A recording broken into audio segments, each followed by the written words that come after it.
We were a pro-art program, so we opened our doors to all kids throughout the city. We began hiring emerging and established artists, and we created the Mural Arts Advocates. And I want to acknowledge our former and wonderful board chair, Joe Goldblum, and his wonderful wife, Jane, who are here tonight. Can we have a round of applause? I adore them.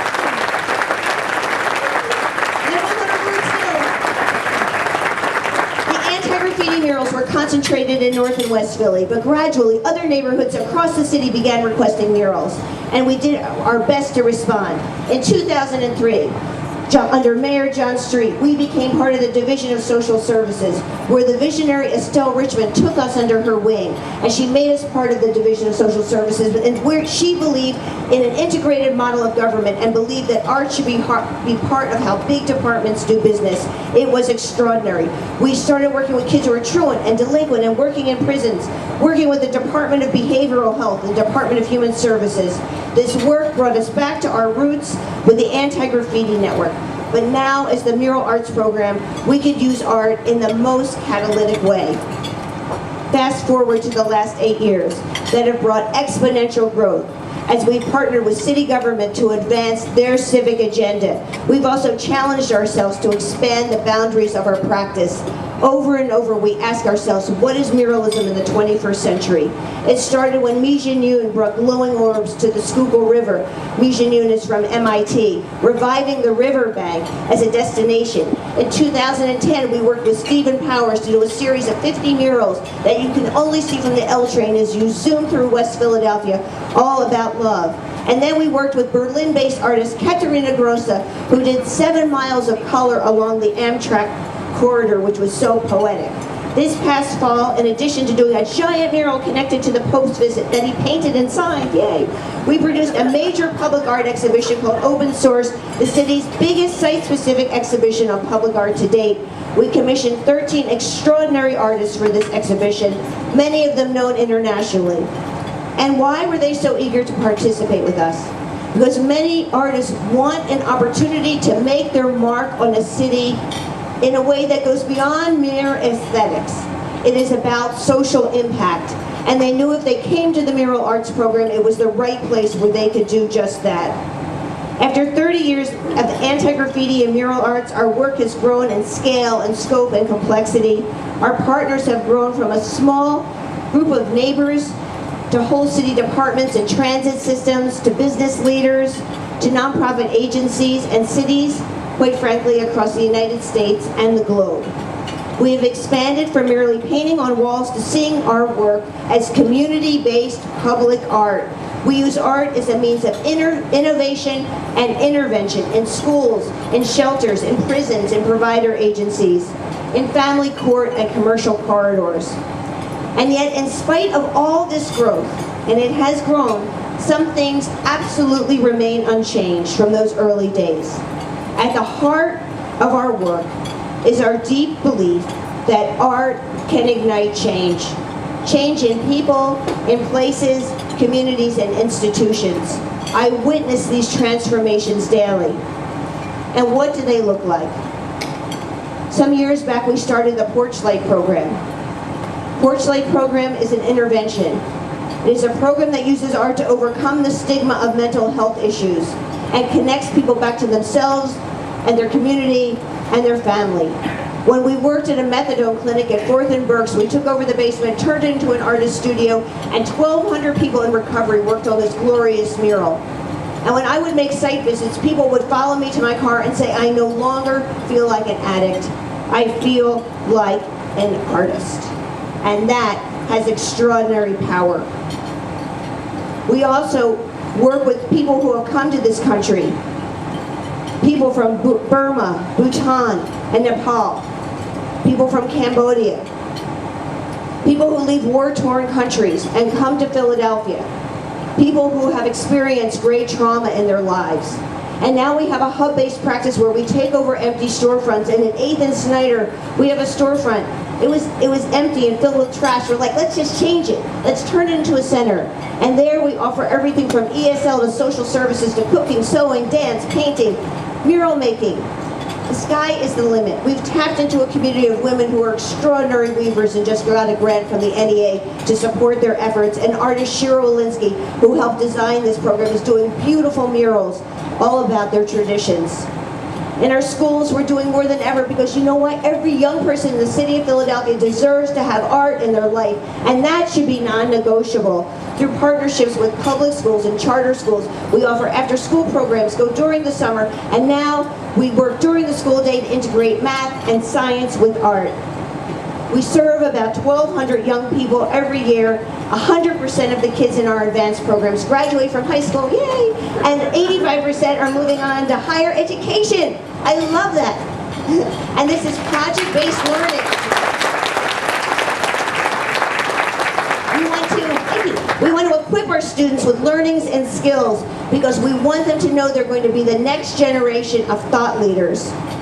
Finally, I would be remiss if I didn't mention our restorative justice work.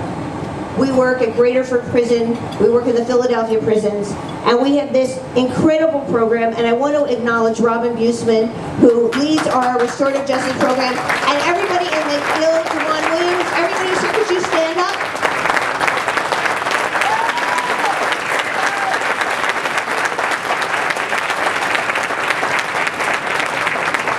Our Guild program provides a space for people who are re-entering society and young adults on probation and puts them to work beautifying our city. So Robin and her team are not just learning things, they are now role models, and they are reclaiming and beautifying civic spaces in the city of Philadelphia. The city of Philadelphia has so many small rec centers that are not going to be fixed up. Maybe with this bond they will. Let's hope. But they're there. They're in neighborhoods, and they are bereft. Sad places. And this team makes them beautiful. And people say, oh my God, it's magic. I'm like, this is not magic. This is about mustering the social and political will to strike with surgical precision and make a difference in people's lives, both on an individual basis and for the community. It makes my heart sing to see the work they do, and it bears out in statistics. People say, well, Jane, what's the impact? Do you measure this? Is there data? Let me tell you the data. We have a 10% recidivism rate, unlike the 35% rate for the state or the 65% rate nationally, and a high percentage of people in our program move on to jobs. So we continue to work to give people a voice and to offer them resources and opportunities to make an imprint on how they see themselves, their communities, in the city. I feel so privileged, honored, and humbled to be able to do this work. And interestingly, never once have I lost the excitement that I felt painting my first mural. And I would be disingenuous if I didn't say there were moments of difficulty, complexity, and stress. But the work continues to make me feel alive and hopeful, inspired every day by my wonderful co-workers. I have some wonderful co-workers here, Caitlin, Amy, Robin. Could you stand, please? I work with a great, extraordinary team of people. I'm inspired by my co-workers, but also really inspired by the resilient community leaders and by the many faces I see that light up during thrilling moments of collaboration and creativity. You know, Philadelphia is a wonderful city. It's growing and thriving in many significant ways. But like many cities across the United States, we grapple with very complicated issues related to public safety, education, income disparity. At the same time, we see people eager and hungry for change. We see optimism, we see love, we see faith, and we see a hunger for beauty, art, and innovation. A new cohort of young leaders are emerging to carry the torch and lead our city in new directions. And so I am more hopeful than ever that we can have an approach to our city that embraces change but values equity. That we can have a city that is healthy, creative, and a cooperative place for all to live. And I am more certain than ever, after all these years of doing this work, that art, yes, art, something that is often marginalized, can play an essential role in this movement. To get there, I believe we need to follow Pearl Buck's lead.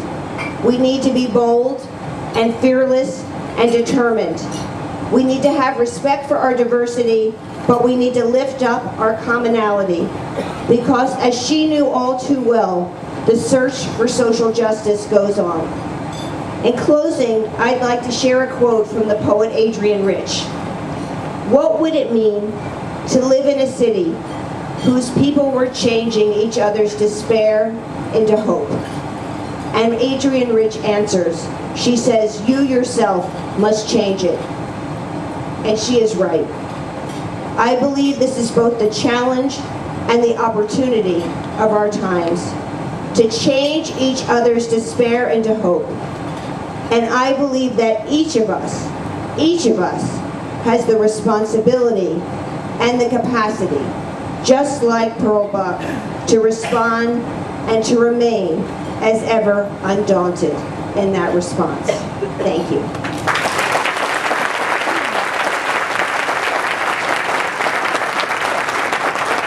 I want to thank finally, thank you, Pearl S. Buck. You guys are awesome and such wonderful people. I love them. I also want to thank my wonderful husband, Tony Horizon, who supported me for so long. He's wonderful. Thank you, everyone. This is a wonderful organization, and I feel deeply humbled. We are very pleased to present to Jane a bronze Pearl Buck statue, our Woman of Influence Award, sculpted by Chris Dunham, a local sculptor. A Pearl S. Buck autographed, signed, and numbered copy of The Good Earth. A beautiful silver and pearl bracelet made by local artist Sherry Tinsman. A proclamation from the Bucks County Commissioners claiming today Jane Golden Day throughout the county. A citation from the Commonwealth of Pennsylvania, thanks to our state congressman, state senator Chuck McElhenny, and also a congressional record from our congressman Michael Fitzpatrick.